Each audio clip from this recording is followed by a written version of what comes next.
sa iyo na kami sa mga kaya sa akong mama. Sa di pa kusukan, ako po ay manalangin. Mahal ko na hiton, kami po ay nanalangin sa iyo na kami sa mga kaya sa akong mama. Ligtasan Lord, salamat po sa buhay sa akong mama na kay naunaan po Lord.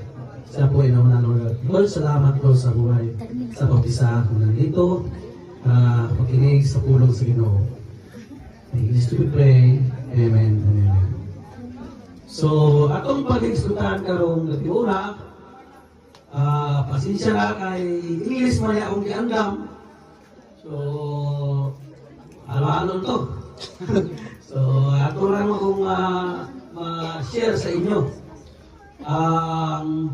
about the salvation of isa. Sa Tagalog, kaligtasan. So, sa Ligaya pa ang ang kaluwasan sa akong luwag sa isa. So, akong basahon sa versikulo diri sa Acts 4:12, the salvation is found is the honor under the heaven given by mankind which received. And ingon pa diri sa John 14:6, Jesus answered, I am the way, the truth, and the life. No one comes to the Father except through me. So, ingon diri, walay makaadto sa Ginoo kundi pinaagi kaniya. So, habang buhay pa tayo, kailangan andam naka nawatubang sa Ginoo. Akong mama, siya pa ay buhay pa, siya po ay nagamba, at salamat ko na siya ay nauna na at pinapahalo sa Lord. Pag isa to ay nanay papa ato na kundi tayong tayo ay nagritso sa Ginoo, kundi kung tao sa Ginoo, pinagis ka niya. Tingnan kayo.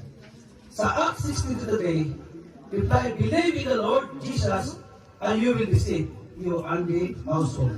So, ingon diri, na kinsa man ang muto sa niya ay maluwas. Kaya kung di ka muto sa Ginoo, di mo ka maluwas. Ba? Kalisod karong mga kuna na nakita ko sa social media, daghang namatay. Daghang naghikog. Nakita ko na sa Facebook, diri sa liloy karon, akong mga naiyan ko namatay, akong kababata is patinyo, kababata na namatay po, ang mga po namatay. So ang kamatayon, dili magsabi. Kung hindi siya magsabi, kung yun ba, di siya istorya na ako mamatay. Kalit ba ang kamatayon? Musa, mga igsoon ko, mga silingan ko, kapatidan ko, na mag-andam ka sa akong kagulino. Kaya ang kamatayon sa bawat isa, sama sa sakawatan, na mangawat dili manangin. Iyon sa 2 Corinthians 5:17, therefore, if anyone in Christ, the new Christian, the old has gone, the new has come. Kung kinsa ang mga Kristo,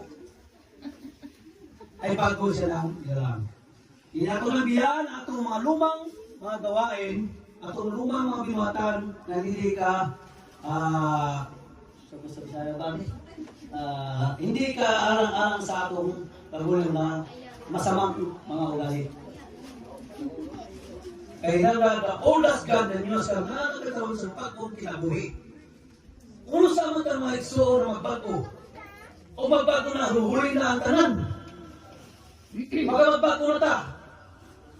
O sa pa, nasa huli ang pagsisisi. Musa po yung pagkamaiksoon ko, magbago na ta. Kaya kung di ka magbago, ang kamatayon, maabot ka na ito.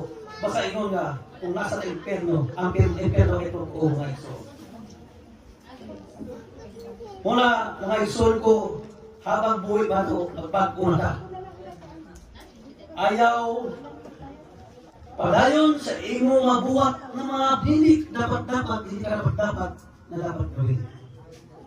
Gagawin natin yung tama. nakakalunod na makaubod sa kapwa. Imong buhaton nimo yung mga bagay, yung mga butang na imong makaayo na di ka makadaot sa imong mga sa kapwa-tao. Kaya lisod kayo mga igsoon ko, ang kamatayon dili jud magsabi. Di jud sabi yun na ako mamatay karon di. Kay naay natulog, ginawa ni Lord. Naay usa lang nilakaw lang, wala na kinabuhi. So pag kayo ay magbago na, kay iyon nila, huli na ang pagbago. Ay mga igsoon ko, mga tambag ko sa inyo, kung sa man ang mga mali, kung sa mga hindi bagay na dapat gawin, ay hindi natin na dapat paging gawin. Balik mo lang yung tuloy ng kanta. It was a big observation, the grace and fact.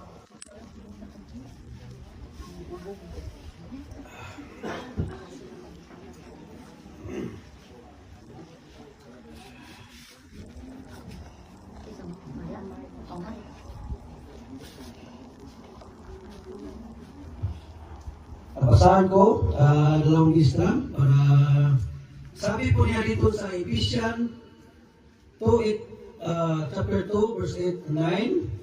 For it by His grace you have been saved through faith, and there is not for yourself, it is the gift of God, not work, so that one of God boast. So pinaagi sa grasyas Ginoo, tayo ay maluwas. Dili ta maluwas, kundi sa atong butan ng binatan, kundi by grasyas sa Ginoo. By grace you have been saved. Kaya nga, di tanabog na ako, luwas na ko. Di, pinaagi sa grasya sa Ginoo, tayo ay naligtas. Tayo ay naluwas. Ginoo diri sa iyang pulong. Kaya mo niyang iswa sa Ephesians, sa versikulo. For it by grace you have been saved, that by faith you slaughter yourself. This is the gift of God, but not by works. So, dili sa atong mayong binuhatan, nakita maluwas. Kundi siya pahalin sa grasya sa Ginoo. So mga son, dili tayo maginambog. Di ta proud. Kaya inyo sa Ginoo, be humble yourself. Magpapaubsanon.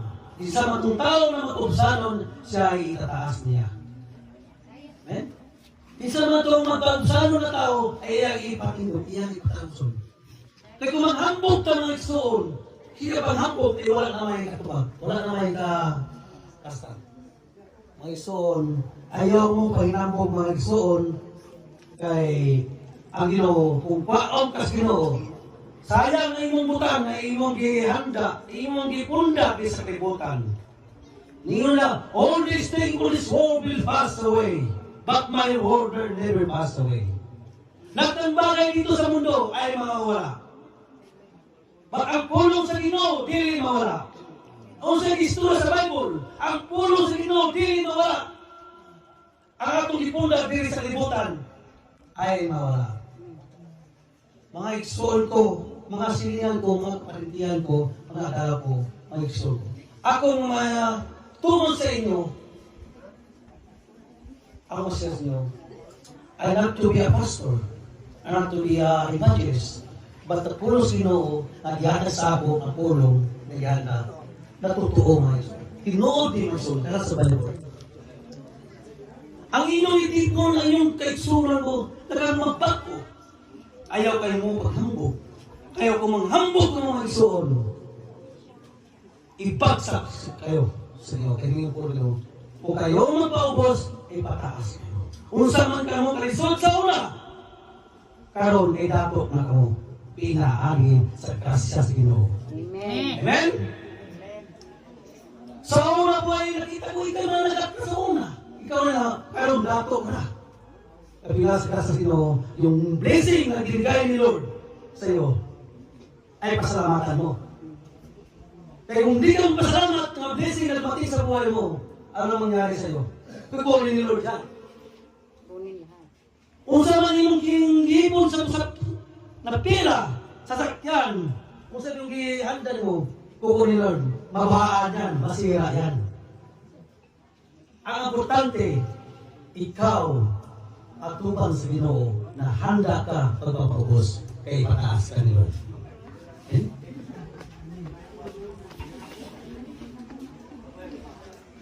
Last but not the least, nagyan mo guys sa Romans 10:9. If you declare with your mouth, you said, I believe your heart, God raised him from the dead, you will be saved. Now, kung sisa mo ito sa Ginoo, pataas sa Ginoo ay siya ay maligtas. Kung gano'n mo yun, sa una last verse, sa John 3:16, For God so loved the world that He gave His only begotten Son, whoever believes in Him shall not perish but have everlasting life. Totoo po, ang kaligtasan, kung sino ang maniwala sa Panginoon, siya po ay maligtas. Ayaw na po, kita maghuli-huli pa. Ayaw po na ikaw ay karuna, magbasol ka na, mahingaw ka na nagpasaylo sa Ginoo. Ingon niya sa 1 John 1:9, if you confess your sins, is forgiven, and forgiven your sins, and righteousness. Kung kinsa man tumingin ang tawag sa Ginoo, iya pasayloon. Kung sa mansala ang ato nagbuhat, ato ang hingin pasaylo sa Ginoo, kaya iya pasayloon. Ayaw paggawa ng pasala, imong balik-balikon. Kaya kung imong balik-balikon, imong sala, imong ibuhat, di ka pasayloon sa Ginoo. Kung karon ngayon, karon gabi yun na yun, hingin ka pasaylo sa Ginoo, tawag ka si Jesu Cristo sa buhay mo. Tagapin mo si Jesu Cristo sa buhay mo. Kung hindi si Cristo, ipatimanggap sa buhay mo. Karong gabi yun, mahingap pa sa'yo.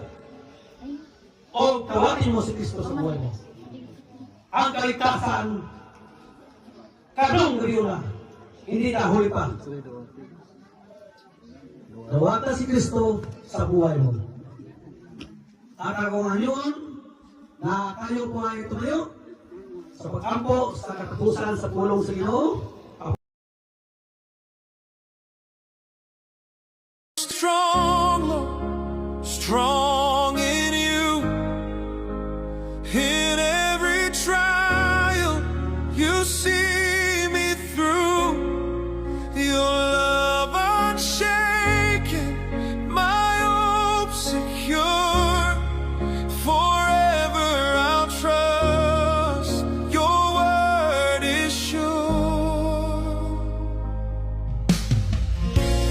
When the night is cold and long, you are my strength.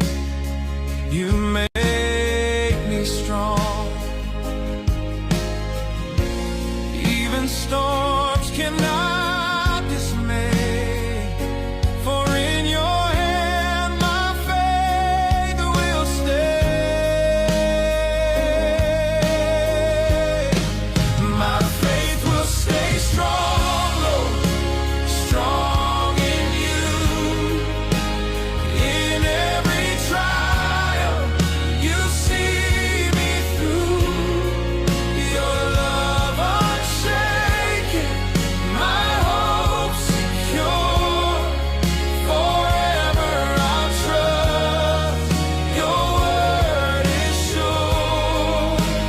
No fear can break.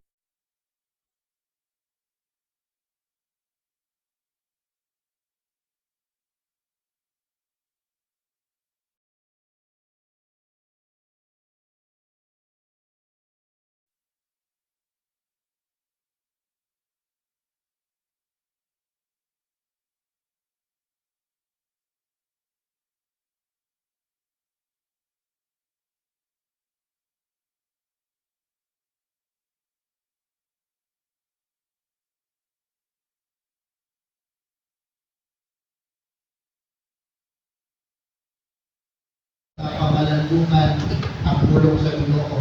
So ato gyapon naghimuon karon nga kahapon. Ingon ka usa ka pastor, sayon din mo nga di lang man kini ang mga haya or mga gitawag na to funeral services ang atong naambilan. Usahay madaghan kayo na ang mga sermons na imong ma-prepare. Kunya sa makadaghan, hindi po kami kaya na naa ko'y paborito. Ayon to sa inyo ha, kung naakamoy paborito pagkaon, paboritong salita. Kanya ang paborito galing, kung mo na isipin na itong gustong suoton, gustong kanon, basta favorite na to. Now, dito ko palikayan na as time goes by, ang akong ministry nagsugod sa taga Thessalonica. Actually, ang Thessalonians is a place na naay mga magtutoo.